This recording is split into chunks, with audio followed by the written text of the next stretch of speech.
আমি আজকে একটা মেয়ের বিয়ের জন্য আমাকে যদি কেউ পারেন সহযোগিতা করেন। হ্যাঁ, আমি আজ রেস্টটা চালু খুব অবাক করে আমি আপনাদের কাছে একটা আমার সেটা হারা গেছে। আসসালামু আলাইকুম।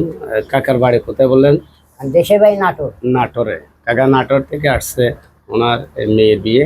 উনি পেশায় একজন রিক্সা চালক। আসলে কাকার সাথে কথাবার্তা বললাম, বলে আমি কাকাকে একটা চার্জার ডেকে নাস্তা বাড়ি খাওয়াই। আমি আর্থিকভাবে যতটুকু পারছি আমার বন্ধু বান্ধব সব মিলে অল্প কিছু সহযোগিতা করছি।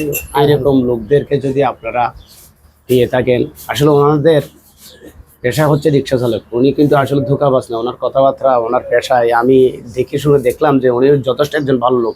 সাথে ওনার স্ত্রী আছে, হ্যাঁ, চাচিও আছে। উনি আসলে কষ্ট পড়ে কিন্তু মানবিক সাহায্যের জন্য নামছে ওনার মেয়ের বিয়ের জন্য। আপনারা যদি পারেন এরকম লোকদেরকে সহযোগিতা করবেন, ওনাদের পাশে থেকে সাপোর্ট দেবেন। কারণ বিভিন্ন প্রকারের বিভিন্ন চারিদিক থেকে ধোঁকাবাজ নেমে পড়ছে। আপনারা ধোঁকাবাজকে বয়কট করে এরকম লোকের পাশে থেকে আপনারা ওনাদেরকে সহযোগিতা করবেন। আমি আপনাদের কাছে এই আহ্বান জানালাম। আর আজ এই পর্যন্ত আপনাদের থেকে আমি বিদায় নিচ্ছি। আনিসুর রহমান। আসসালামু আলাইকুম রহমতুল্লাহ।